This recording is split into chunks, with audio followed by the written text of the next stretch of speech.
Hello friends, मैं इसके Saini MIC group में एक बार और आपका स्वागत है। और आज पंडित दीनदयाल गोरखपुर विश्वविद्यालय गोरखपुर BA भूगोल थर्ड सेमेस्टर, विषय है पर्यावरण आपदा प्रबंधन और जलवायु परिवर्तन से संबंधित बहुत सारे प्रश्नों का आपके पास एक संग्रह लेकर के आया हूं, जो आपके परीक्षा के लिए यह पर्याप्त है। आप शुरू से अंत तक इसे देखें और आपको 100% आपको यहाँ से प्रश्न मिल जाएंगे। तो आइए हम देखते हैं कि पहले प्रश्न की तरफ चलते हैं। इकोलॉजी पारिस्थितिकी शब्द का सर्वप्रथम प्रयोग किसने किया था? तो इसका ऑप्शन ए है, अर्नेस्ट हैकल जो थे वही पारिस्थितिकी शब्द का सर्वप्रथम प्रयोग किया था। कुछ किताबों में दिया है ट्रांसले, लेकिन सही उत्तर आपका ऑप्शन ए है। प्रश्न नंबर दूसरे की तरफ चलते हैं। हम इसका यहाँ पे डिटेल भी देखिए दे दिए हैं।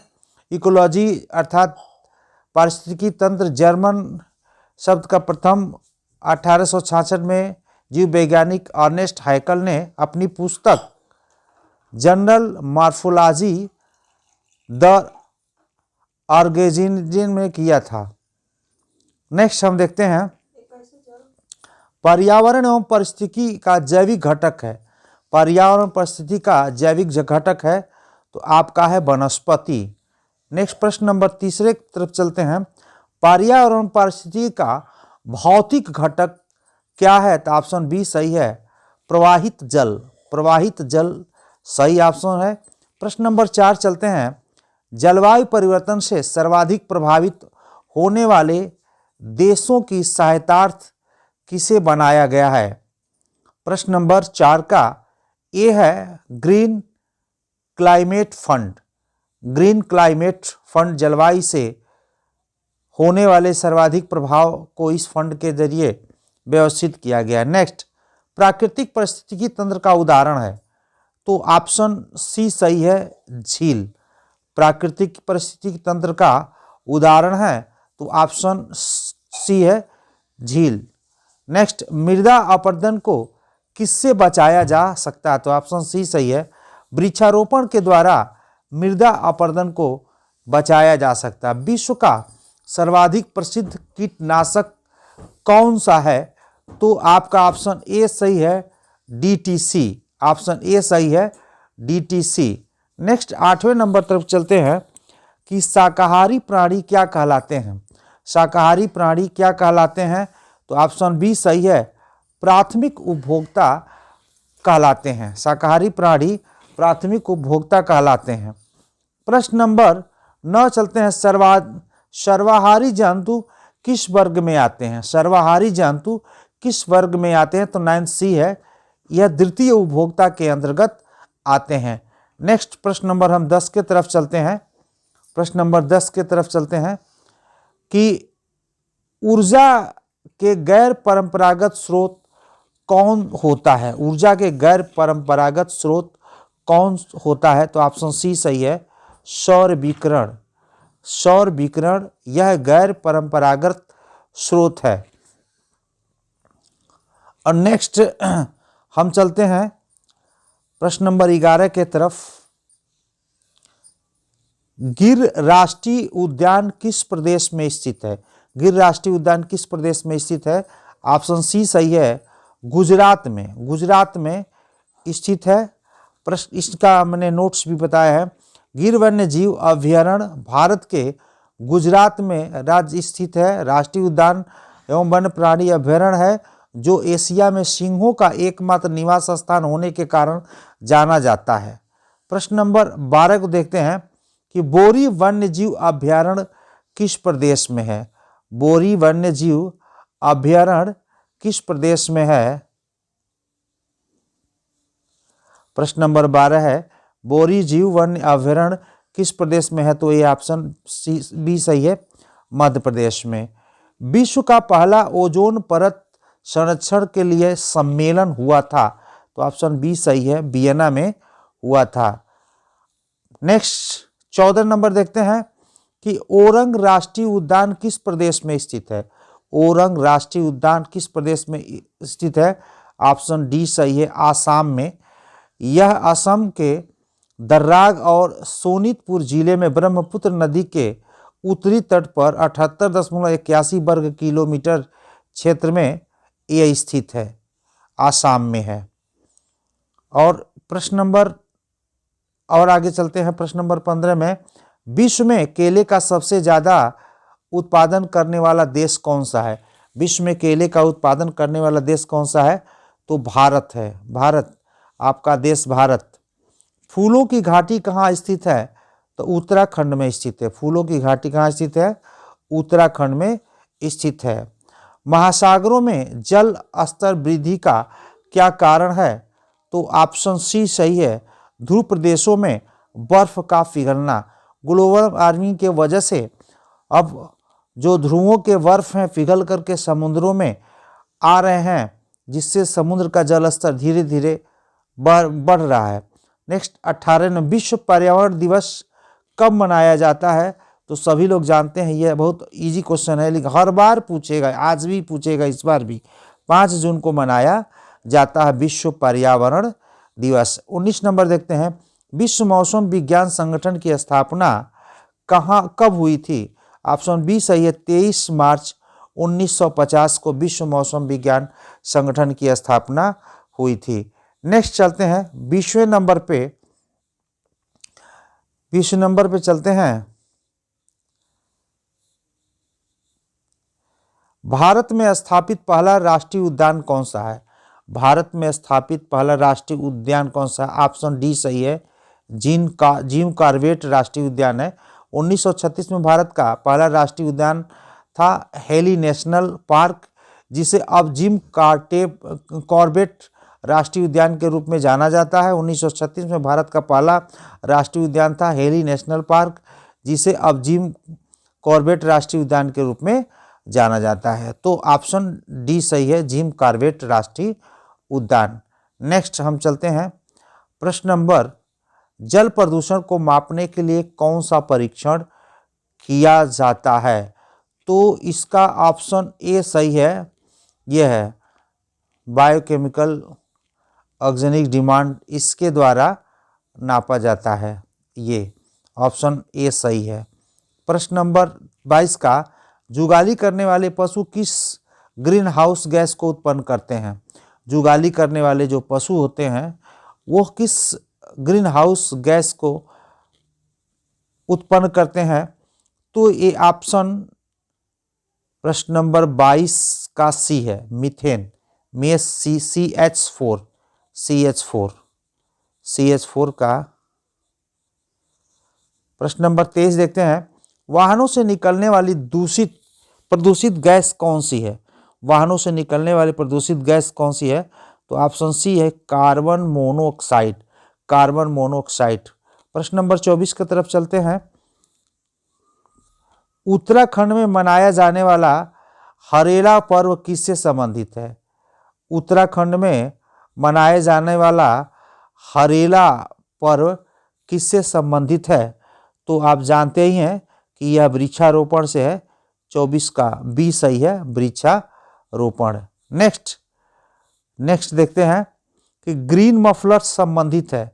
ग्रीन मफलर संबंधित है, तो ये ऑप्शन बी सही है, ध्वनि प्रदूषण से। ग्रीन मफलर किससे संबंधित है, ध्वनि प्रदूषण से। ये बड़ा इंपॉर्टेंट है, जरा इसे आप दिमाग में रखिए। अम्लीय वर्षा की खोज किसने की थी। अम्लीय वर्षा की खोज किसने की थी, तो ऑप्शन ए है, रॉबर्ट्स एंगस स्मिथ ने अम्लीय वर्षा की खोज की थी। प्रश्न एक आता है कि किस देश में सर्वाधिक अम्लीय वर्षा होती है, तो नॉर्वे में सर्वाधिक अम्लीय वर्षा होती है। किस देश में, नॉर्वे में। प्रश्न नंबर 28 पे चलते हैं। 28 नंबर पे, कार्बन डाप्सन इकाई का उपयोग किया जाता है। डाप्सन इकाई का उपयोग किया जाता है, ऑप्शन सी है, ओजोन घनत्व की मोटाई के मापन में। ओजोन घनत्व की मोटाई मापन में डाप्सन इकाई का प्रयोग किया जाता है। प्रश्न नंबर 29 देखते हैं, निम्न में से कौन सा वाहनों के लिए सबसे कम प्रदूषण ईंधन है? तो सीएनजी है, ऑप्शन डी सही है, सीएनजी है। इसमें भी आप परेशान हो जाएंगे, तो ऑप्शन डी सही है, सीएनजी है। प्रश्न नंबर 30 का चलते हैं, भारतीय वन प्रबंध संस्थान कहाँ पे है? तो भोपाल में है। भारतीय वन प्रबंध संस्थान कहाँ पे है? भोपाल में है। सारे प्रश्नों का आप जब वीडियो ये देख लेंगे तभी आपके लिए यह पूरा कंप्लीट होगा, इसलिए यह 70 प्रश्न है, 70 प्रश्न का आप अध्ययन करें, आपको बिल्कुल लाभ मिलेगा। विश्व वन्यजीव कोष का प्रतीक है, विश्व वन्यजीव कोष का प्रतीक है, ऑप्शन सी है, विशाल पांडा। कहीं कहीं आपको लाल पांडा भी देखने को मिलेगा, तो आप विशाल पांडा आए, लाल पांडा आए, उसी को आप लगाएंगे। ऑप्शन नेक्स्ट प्रश्न नंबर 32, भारत का राष्ट्रीय नदी है।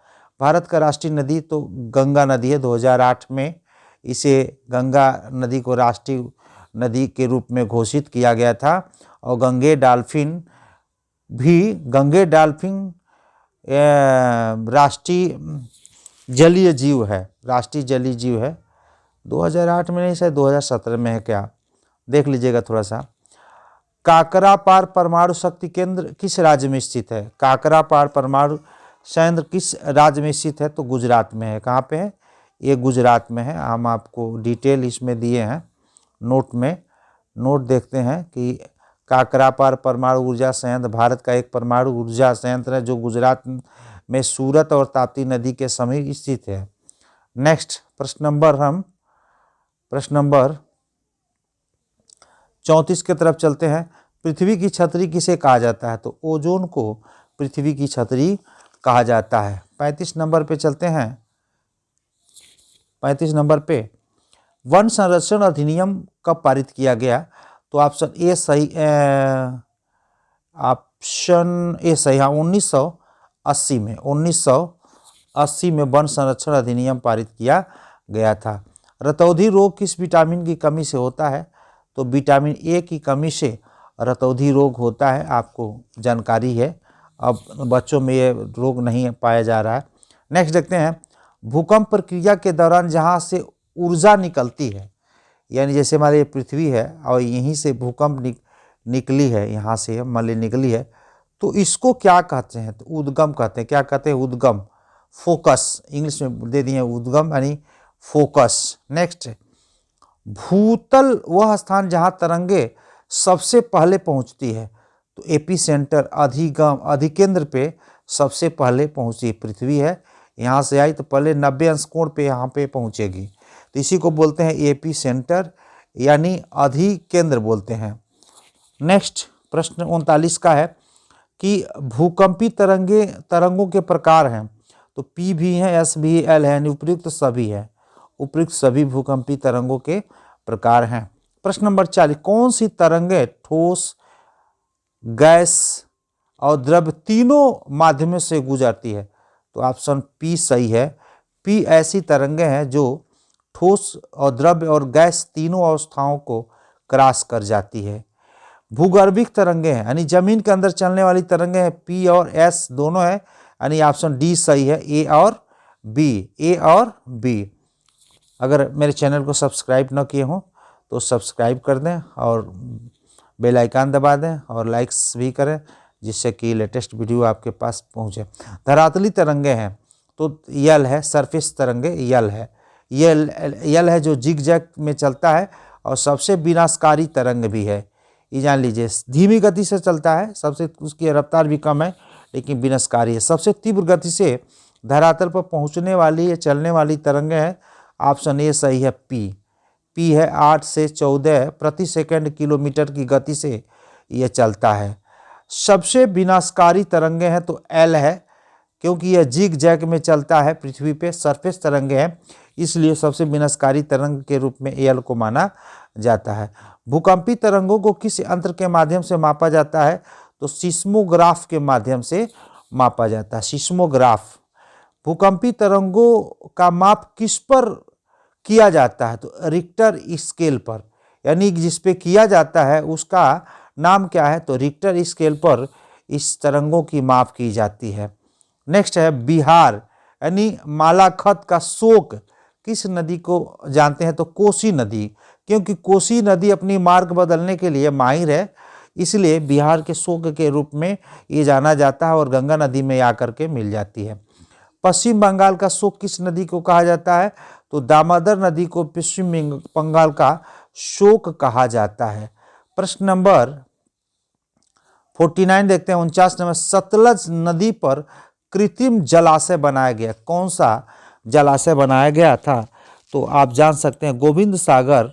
यह जलाशय सतलज नदी पे बनाया गया था, गुरु गोविंद सिंह के ही नाम पर यह गोविंद सागर रखा गया है। प्रश्न नंबर कुशहा तटबंध किस नदी पर स्थित है? कुशहा तटबंध किस नदी पर स्थित है? तो ऑप्शन ए सही है, कोसी नदी पर स्थित है। यहाँ पे कुछ हमने डिटेल दिया है। कोसी नदी पर सन 1958 एवं 62 के बीच एक बांध बराज बनाया गया। यह बांध बराज भारत नेपाल सीमा के पास नेपाल में स्थित है। 1958 से 1962 के बीच में यह बनाया गया था। प्रश्न नंबर 51, भाखड़ा नंगल बांध किस नदी पर स्थित है? तो ऑप्शन ए सही है, सतलज नदी पर यह स्थित है। सतलज नदी राजस्थान से निकल करके वो आकर के चिनाव नदी में मिल जाती है। नेक्स्ट देखते हैं कि भोपाल गैस त्रासदी किस प्रकार की आपदा थी? यानी भोपाल जो गैस त्रासदी हुआ था वो किस प्रकार की आपदा थी? ऑप्शन बी है, मानव जनित। मानव जनित यह त्रासदी थी। नेक्स्ट इसका थोड़ा कुछ डिटेल है। 3 दिसंबर 1984 को भोपाल स्थित यूनियन कार्बाइड कीटनाशक संयंत्र से जहरीली गैस का रिसाव हुआ। इस हादसे में हजारों लोगों की मौत हो गई थी और कोई भी जगह नहीं, रातों रात बहुत लोग मर गए। तो ये मानव जनित ये है। नेक्स्ट देखते हैं कि भूकंप की उत्पत्ति से पहले कौन सा गैस निकलता है? तो ऑप्शन बी है, रेडॉन गैस। रेडॉन गैस निकलता है भूकंप से पहले, इसीलिए हम पता लगा लेते हैं कि यहाँ भूकंप आने की संभावना है।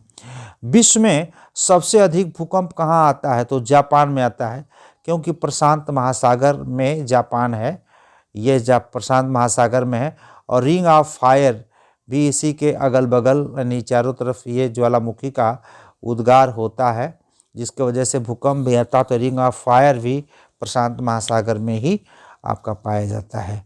नेक्स्ट देखते हैं कि विश्व का सबसे लंबा बांध कौन सा है? विश्व का सबसे लंबा बांध कौन है? तो ऑप्शन बी सही है, हीराकुड बांध परियोजना जो है विश्व का सबसे लंबा बांध परियोजना है। ये देखिए, आपको मैं बता दूं, यहाँ दिखा हूँ, हीराकुड बांध ओडिशा में महानदी पर निर्मित एक बांध है। यह संबलपुर 15 किलोमीटर दूर 1957 में महानदी पर निर्मित यह बांध संसार का सबसे बड़ा एवं लंबा बांध है। इसकी कुल लंबाई 25.8 किलोमीटर है। तो ऑप्शन आपका क्या है? हीराकुड, हीराकुड बांध। प्रश्न नंबर 56 का चलते हैं। आपदा प्रबंधन अधिनियम कब पारित किया गया? तो ऑप्शन सी सही है, 2005 में आपदा प्रबंधन अधिनियम पारित किया गया था। नेक्स्ट प्रश्न नंबर 57, जल प्रदूषण नियंत्रण निवारण अधिनियम कब पारित किया गया? तो ऑप्शन बी सही है, 1974 में यह नियम पारित किया गया था। नेक्स्ट देखते हैं, उष्णकटिबंधीय चक्रवात का क्या कारण है? तो इसका ऑप्शन ए सही है, कम दाब। उष्ण चक्रबंधी का चक्रवात का क्या कारण है? तो कम दाब। नेक्स्ट देखते हैं कि विश्व में सर्वाधिक वर्षा कहाँ होती है? तो मानिसराम में होती है। पहले चेरापूंजी में होती थी, जो गारो खासी जयंतिया के पास है मानिसराम, और वहीं पे सर्वाधिक वर्षा होती है। नेक्स्ट, भारत में शीत ऋतु में सर्वाधिक वर्षा किस राज्य में होती? तो ऑप्शन सी सही है, तमिलनाडु में। तमिलनाडु में सर्वाधिक वर्षा शीत ऋतु में होती है, क्योंकि लौटता हुआ मानसून से बारिश कराता है। आकाश का रंग पीला किस ऋतु में दिखाई देता है? आकाश का रंग पीला किस ऋतु में दिखाई देता है? तो ग्रीष्म ऋतु में, गर्मिया के दिनों में ये दिखाई देला। नेक्स्ट, प्रश्न नंबर 62 का चलते हैं। सोरोरन रेगिस्तान किस देश में स्थित है? तो अमेरिका में। सोरोरन रेगिस्तान कहाँ पे है? अमेरिका में स्थित है। अगर मेरे चैनल को सब्सक्राइब न किए हो तो सब्सक्राइब करें और काफ़ी लोगों को शेयर करें। रसीला कास की जैव विविधता हॉटस्पॉट स्थित है? तो ये आपका ऑप्शन रसीला, ये अफ्रीका है, सॉरी अफ्रीका है, अफ्रीका में स्थित है। प्रश्न नंबर 64 का है, रामसर समझौता किससे संबंधित है? रामसर समझौता किससे संबंधित है? तो ऑप्शन डी सही, आर्द्र भूमि संरक्षण से संबंधित है, आ सकता है यह प्रश्न। प्रश्न नंबर 65, कौन उष्णकटिबंधीय घास का मैदान है? कौन उष्णकटिबंधीय घास का मैदान है? तो ऑप्शन ए सही है, सवाना। प्रश्न नंबर 66, बंगाली देसी किसकी हाइब्रिड वैरायटी है? तो रुई की है, रुई की, बंगाली देसी जो है रुई की। मानसून किस भाषा का शब्द है? तो अरबी का है, मानसून अरबी का यह शब्द माना जाता है। समुद्र तल पर औसत वायुदाब कितना होता है? समुद्र तल पे वह औसत वायुदाब कितना होता है? तो ऑप्शन बी सही है, 1013.25 मिली बार होता है। नेक्स्ट देखते हैं कि पृथ्वी के ऊपर मौजूद वायुमंडल की परतों की संख्या है, तो 5 है, जहाँ मैं आपको यहाँ पांचों का दिखा दिया हूँ। यहाँ पे है क्षोभ मंडल, समताप मंडल, मध्य मंडल, ताप मंडल और बहिर्मंडल, ये 5 मंडलों का नाम है। जो सबसे नीचे क्षोभ मंडल है। नेक्स्ट देखते हैं कि शांत पेटी किस रेखा के दोनों ओर पाई जाती है? तो ऑप्शन ए सही है, भूमध्य रेखा के दोनों ओर शांत पेटी पाई जाती है। और आज के लिए इतना ही, धन्यवाद। अगर आप 70 प्रश्न का अध्ययन करते हैं तो बिल्कुल आपको सारे प्रश्न मिल जाएंगे। और आज के लिए इतना ही, हम चाहेंगे कि वीडियो को ज़्यादा से ज़्यादा शेयर करें। धन्यवाद।